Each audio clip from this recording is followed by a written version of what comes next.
আগামীকাল বিকাল 3টা থেকে বাংলা ব্লকের কর্মসূচি ঘোষণা করা হলো। আমাদের এই আন্দোলন শুধু প্রথম ও দ্বিতীয় শ্রেণীর জন্য নয়, এটা আমরা স্পষ্টভাবে আজকে বলে দিলাম। বন্ধুগণ, আজকে আমাদের হলের বোনেরা যা প্রমাণ করেছে, আমাদের ভাইদেরও কিন্তু দ্বিগুণ শক্তিতে আসতে হবে। আমরা স্মরণ করিয়ে দিতে চাই, আমরা কিন্তু হলের তালা ভাঙতে জানি। 2018 সালে ভেঙেছিলাম না, 71 হলে ভেঙেছিলাম, রোকেয়া হলে ভেঙেছিলাম, সুফিয়া কামালে ভেঙেছিলাম, বঙ্গমাত্রা কুয়েতমতিতে ভেঙেছিলাম, শামসুন্নাহারে ভেঙেছিলাম। বন্ধুগণ, আমরা শুনতে পেয়েছি হলে হলে আমাদের শিক্ষার্থীদের, আন্দোলনকারীদের বাধা দেওয়া হচ্ছে। আমরা প্রশাসনের প্রতি আহ্বান জানাবো যে আপনারা তৎপর হন। যদি শিক্ষার্থীদের বাধা দেওয়া হয়, এর জবাব কিন্তু আপনাদের দিতে হবে। যদি আমরা চাকরি না পাই, আপনাদের কিন্তু চাকরি থাকবে না, সে ব্যবস্থা আমরা করে দিব। সারা বাংলার মানুষের প্রতি আমাদের আহ্বান থাকবে, এটা শুধু শিক্ষার্থীদের আন্দোলন নয়, অভিভাবকদের প্রতি বলবো, আপনার সন্তান কিন্তু চাকরি পাবে না, আপনাকে কিন্তু নেমে আসতে হবে। আজকে দেশে কর্মসংস্থান নাই, আজকে দেশে চাকরি নাই। আজকে সেই গ্রাম থেকে আমরা এই বিশ্ববিদ্যালয়ে পড়তে এসেছি, আমরা একটা চাকরি চাই, মর্যাদার জীবন চাই। এটা কি আমাদের অপরাধ? আমাদের এটা কি অযৌক্তিক দাবি? তাহলে আমাদের সাথে কেন এই প্রহসন করা হচ্ছে?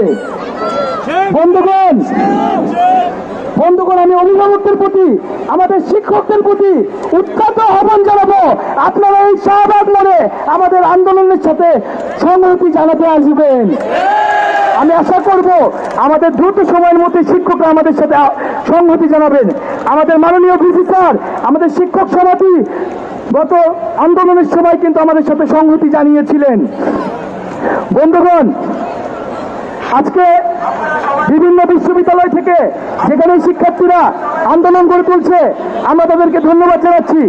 এবং আজকে এইখানে ঢাকার বিভিন্ন শিক্ষা প্রতিষ্ঠানের শিক্ষার্থীরা এসে সংহতি প্রকাশ করেছে, আমাদের সাথে মিছিলে ছিল। আমরা বুয়েটে গিয়েছি, আমরা ইডেন কলেজে গিয়েছি, আমরা সেখান থেকেও সাড়া পেয়েছি।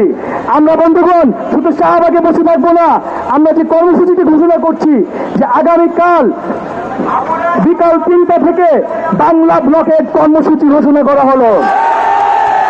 শুধু শাহবাগ মনে নয়, ঢাকা শহরের শাহবাগ, সাইন্স ল্যাব, চানখারপুল, নীলক্ষেত, মতিঝিল, প্রতিটি পয়েন্টে পয়েন্টে কলেজ এবং বিশ্ববিদ্যালয়ের শিক্ষার্থীরা নেমে আসবেন এবং বাংলা ব্লকের কর্মসূচিকে সফল করবেন।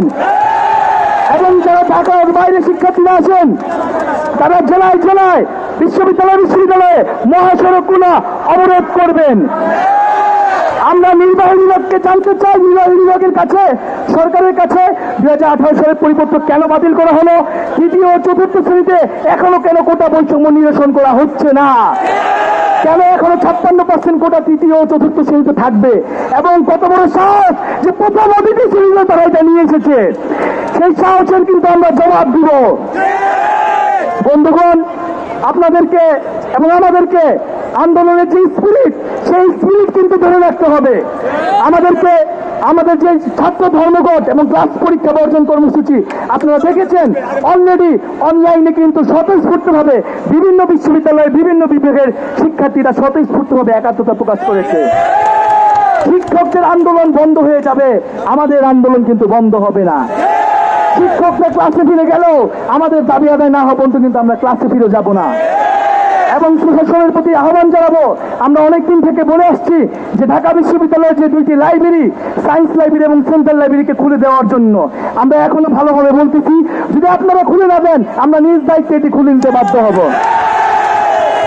বন্ধুগণ, আপনাদের প্রতি অনুরোধ থাকবে, আপনারা আজকে যেরকম প্রতি হল থেকে, কলেজ থেকে সংগঠিত হয়ে এসেছেন, এর থেকেও বেশি পাড়ায় পাড়ায়, এলাকায় এলাকায় আপনারা সংগঠিত হন।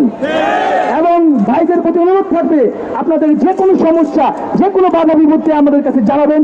এবং হলে হলে যারা বাধা দিচ্ছে তাদেরকে আপনারা প্রশ্ন করুন, সে কি আপনার চাকরি দিতে পারবে কিনা? আপনার হলের ভাই কি আপনার চাকরি দিতে পারবে? তাহলে আপনার পথ, আমার রাস্তা আমাদেরকেই কিন্তু বেছে নিতে হবে। আর যারা হলে হলে বাধা দিচ্ছে, যেসব পদপ্রত্যাশীরা, তাদের উদ্দেশ্যে বলতে চাই, তারা কিন্তু পদ পাবে না। শিক্ষার্থীদের আন্দোলনে বাধা দিয়ে কেউ পদ পায় না।